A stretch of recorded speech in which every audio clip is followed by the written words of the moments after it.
ఛత్తీస్గఢ్ బీజాపూర్ జిల్లాలో భారీ ఎన్కౌంటర్ చోటు చేసుకుంది. మావోయిస్టులు భద్రతా బలగాల మధ్య ఎదురు కాల్పులు జరిగాయి. ఈ కాల్పుల్లో ఇద్దరు కీలక మావోయిస్టులు ప్రాణాలు కోల్పోయినట్లుగా తెలుస్తుంది. ఘటనా స్థలంలో రైఫిల్స్, ఆయుధాలు, పేలుడు పదార్థాలు స్వాధీనం చేసుకున్నారు. ఎన్కౌంటర్ను ఇప్పటికే బీజాపూర్ ఎస్పీ జితేందర్ యాదవ్ ధృవీకరించారు. ఇంద్రావతి నది అటవీ ప్రాంతంలో ఈ ఎన్కౌంటర్ జరిగినట్లుగా తెలుస్తుంది. అటవీ ప్రాంతంలో ఇంకా సర్చ్ ఆపరేషన్ కొనసాగుతోంది. ఇప్పుడు అందరి మదిలో ఉన్న ప్రశ్న ఒకటే, అందరి మనసుల్ని తొలిచివేస్తున్న ప్రశ్న, అందరూ డిస్కస్ చేస్తున్న అంశం ఒకటే. 2026 మార్చ్ చివరికి ఏం జరగబోతోంది? మార్చి మంత్ ఎండ్ కల్లా, మార్చి 31 కల్లా ఏం జరగబోతోంది? ఇదే అతిపెద్ద ప్రశ్న. ఎందుకంటే ఖచ్చితంగా ఈ ఆపరేషన్ కగార్ని మేము పూర్తి చేస్తామంటూ కేంద్రం భీష్మించి కూర్చోవడం మనకు తెలిసిందే. హార్డ్లీ మరొక 33 రోజుల సమయం ఉంది. ఈరోజు 26, 27, 28 ఒక 31 డేస్ అనుకుంటే మొత్తం 33 డేస్. వితిన్ 33 డేస్ ఏం జరగబోతుంది? ఇప్పటికే మావోయిస్టు అగ్ర నాయకులు హిడ్మా లాంటి వాళ్ళు ఎంతోమంది ప్రాణాలు కోల్పోవడం, మరెంతోమంది లొంగిపోవడం, మరికొంతమంది ఇటు లొంగిపోకుండా అటు ప్రాణాలు కోల్పోకుండా జనజీవన స్రవంతిలో కలిసిపోయారు. సమాచారం లేకుండా ప్రజల్లో కలిసిపోయారు. కొద్దిమంది మాత్రం ఉన్నారు. చాలా బలహీనంగా ఉంది మావోయిస్టు పార్టీ. ఈ సమయంలో వరుస ఎన్కౌంటర్లు జల్లెడ పడుతున్నాయి భద్రతా బలగాలు. ఈరోజు మరొక ఎన్కౌంటర్ మనం చూస్తున్నాం బీజాపూర్లో పరిసరాల్లో. ఇంద్రావతి నది అటవీ ప్రాంతంలో ఎన్కౌంటర్ జరిగినట్లుగా తెలుస్తోంది. ఇంకా సర్చ్ ఆపరేషన్ కొనసాగుతోంది. సో ఈ 33 రోజుల్లో ఏం జరగబోతోంది? మీకు అనిపిస్తుందా ఆపరేషన్ కగార్ పూర్తవుతుందని? Do you believe? Operation Kagar పూర్తవడం అంటే మావోయిస్టు పార్టీ అనేది లేకుండా పోవడం. ఇక మావోయిస్టులు అనేవాళ్ళు భారతదేశంలో లేకుండా పోవడమే ఒక మాటలో చెప్పాలంటే. డూ యూ థింక్ ఇది జరుగుతుందని? లేదంటే కొంతమంది మావోయిస్ట్ నాయకులు చెప్తున్నట్లుగా అసలు మావోయిస్టు పార్టీ అంతం అవడం అనేది ఉండదు, ఎప్పటికీ ప్రాణాలతోనే ఉంటుంది. మేబీ ఒకసారి బలహీనపడవచ్చు, మరొకసారి బలంగా ఉండొచ్చు, కానీ ఆ ఉద్యమం, ఆ స్ఫూర్తి మాత్రం పోదు అంటూ చెప్తున్నారు. ఈ రెండిట్లో మీకేమనిపిస్తుంది? తిరిగి మావోయిస్టులు కోలుకోగలుగుతారా? కోలుకునే పరిస్థితులు ఉన్నాయా? ఇవన్నీ పక్కన పెడితే కొంతమంది మేధావులేమో అసలు మావోయిస్టులు పద్ధతి మార్చుకోవాలి, ఇది కాదు. నౌ వీఆర్ ఇన్ ఒక ఏఐ యుగం నడుస్తున్న సమయంలో, ఇంత టెక్నాలజీ ఉన్నటువంటి సమయంలో ఇంకా ఆ తుపాకులు పట్టుకొని మేము అడవుల్లో తిరుగుతామంటే కుదురుతుందా?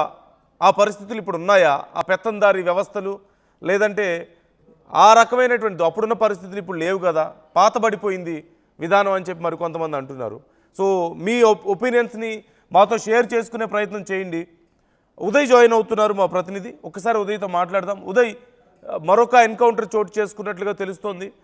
డేట్ దగ్గర పడుతుంది, మార్చ్ 31. ఈలోగా వరుస ఎన్కౌంటర్లు, ఎన్నో కీలక పరిణామాలు, కీలక నాయకులు లొంగిపోవడం, ప్రాణాలు కోల్పోవడం, కొంతమంది పారిపోవడం, ఇలా ఎన్నో జరుగుతున్నాయి కదా. సో ఎలాంటి అంచనాలు ఉన్నాయి? ఇప్పుడు ఈరోజు జరిగినటువంటి ఎన్కౌంటర్కి సంబంధించి డీటెయిల్స్ ఎలా ఉన్నాయి? ముందుగా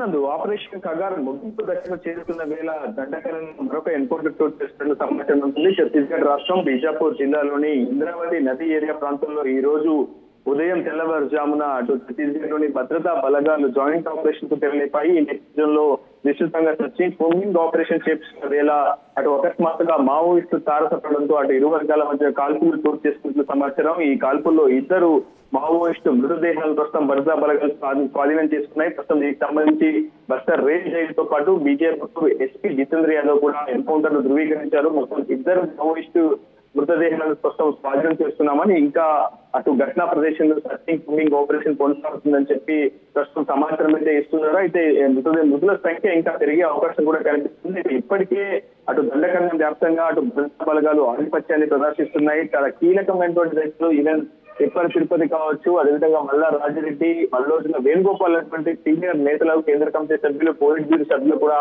ఇప్పటికీ లొంగిపోవడంతో పూర్తిగా దండకారణ్యం వ్యాప్తంగా మావోయిస్టు యాక్షన్ టీమ్స్ అన్ని కూడా కకావికలమైపోయి ఇప్పటికీ చెల్లా చెదురు కూడా అయిపోయి. సో ఈ నేపథ్యంలో ఒకవైపు ఆధిపత్యాన్ని ప్రదర్శిస్తున్నటువంటి కేంద్ర పారామిలిటరీ బలగాలు మరింత దూకుడుగా ముందుకు వెళ్తున్నాయి. ఇప్పటికే దండకరణలోని అన్ని ప్రాంతాలను స్వాధీనం చేసుకుని జల్లెడ పడుతున్నాయి. ఇంకా సర్చింగ్ కూంబింగ్ ఆపరేషన్స్ కొనసాగుతున్నాయి. ఎందుకంటే కేంద్ర హోంశాఖ తీసుకున్నటువంటి ఆపరేషన్ కగార్ సైనిక చర్య 2026 మార్చి 31తో ముగియబోతుంది. సో ఈ డెడ్ లైన్ లోపే పూర్తిగా ఎక్కడ కూడా మావోయిస్ట్ యాక్షన్ టీమ్స్ లేకుండా చేయడమే తమ లక్ష్యం అన్నట్లుగా ప్రస్తుతం కేంద్ర పారామిలిటరీ బలగాలు లక్ష్య ఛేదన కోసం అవిశ్రాంతంగా శ్రమిస్తున్నాయి. ఒకవైపు ఛత్తీస్గఢ్ రాష్ట్ర బలగాలతో పాటు కేంద్ర పారామిలిటరీ బలగాలు ఇంకా అటు దండకరంలోనే మోహరించి ఎప్పటికప్పుడు పూర్తిగా ఆపరేషన్ కగారు ముగింపు చేస్తున్నటువంటి వేళ మరింత శక్తి కూంబింగ్ ఆపరేషన్స్ అయితే మొదలుస్తున్నాయి. ఈ రోజు జరిగినటువంటి ఎన్కౌంటర్ మరొక ఇద్దరు మావోయిస్టులు మృత్యుంతరణ సమాచారంతో మావోయిస్టు పార్టీకి సంబంధించినటువంటి సానుభూతి పనులు కూడా తీవ్రమైనటువంటి ఆవేదన వ్యక్తమవుతుంది. అయితే ప్రస్తుతం మావోయిస్టు గడ్డుకాలాన్ని ఎదుర్కొంటుందని తీవ్రమైనటువంటి నిర్బంధాన్ని ఎదుర్కొంటున్న వేళ ప్రస్తుతం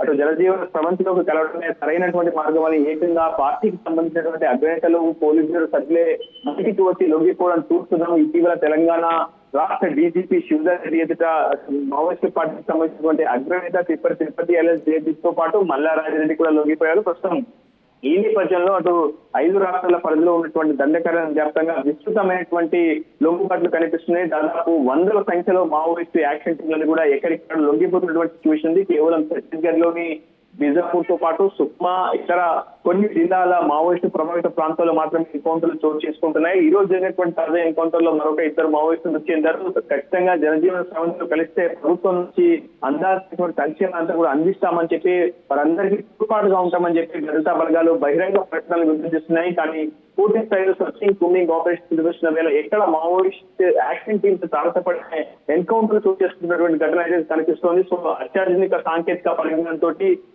భారత్ ను పూర్తిగా మావోయిస్టు రహిత దేశంగా తీర్చిదిద్దడంలో కేంద్ర హోంశాఖ సక్సెస్ అయిందని చెప్పుకోవాలి. అయితే ప్రస్తుతం మావోయిస్టు అగ్రనేత వ్యవస్థాపకులుగా ఉన్నటువంటి గణపతి ఆచూకీ కోసం ప్రస్తుతం విస్తృతమైనటువంటి గాలింపు చర్యలు కొనసాగుతున్నాయి. గణపతి లొంగిపోతే పూర్తిగా దండకరణలోనే కాదు పూర్తిగా దేశవ్యాప్తంగా మావోయిజం ముగింపు దశకు చేరినటువంటి ఒక సంకేతాన్ని కేంద్ర హోంశాఖ ఇవ్వబోతున్నట్టు సమాచారం ఉంటుంది. ఇంకా పార్టీలో ఉన్నటువంటి ఒకరిద్దరు ముగ్గురు నేతల కోసం ఇంకా తీవ్రమైనటువంటి గాలింపు చర్యలు ప్రస్తుతం దండకరణలో కొనసాగుతున్నాయి. నందు right thank you Uday, thanks for the details. So ఈ ఘటన ఇప్పటికీ ఈరోజు జరిగినటువంటి ఎన్కౌంటర్కి సంబంధించి ఇప్పటికే డీటెయిల్స్ వచ్చాయి.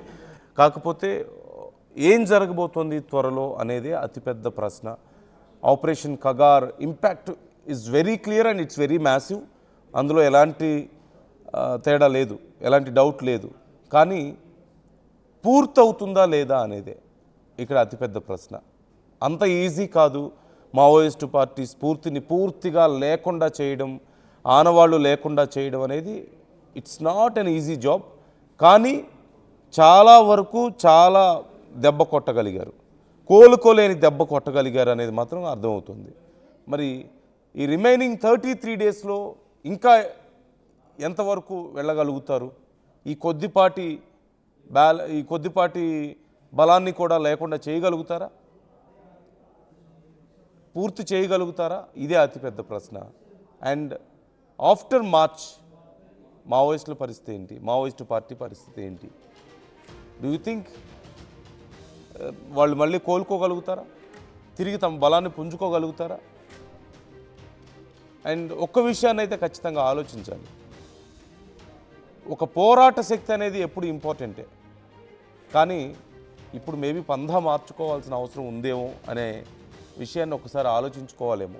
మావోయిస్ట్ పార్టీ కూడా తమ విధానాలు మార్చుకోవాల్సిన అవసరం వచ్చిందేమో.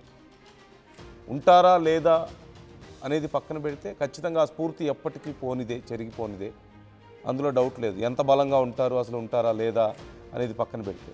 కానీ కొనసాగాలి అనుకుంటే మాత్రం కొంచెం పందా మార్చుకుంటే బాగుంటుందేమో అన్న అభిప్రాయాలు చాలా వ్యక్తం అవుతున్నాయి. టైంకి తగ్గట్లుగా, పరిస్థితులకు తగ్గట్లుగా, అవసరాలకు తగ్గట్లుగా స్ఫూర్తి మారకపోయినప్పటికీ విధానాలు మారాల్సిన అవసరం ఉందేమో. మీరేమంటారు? కామెంట్ చేయండి.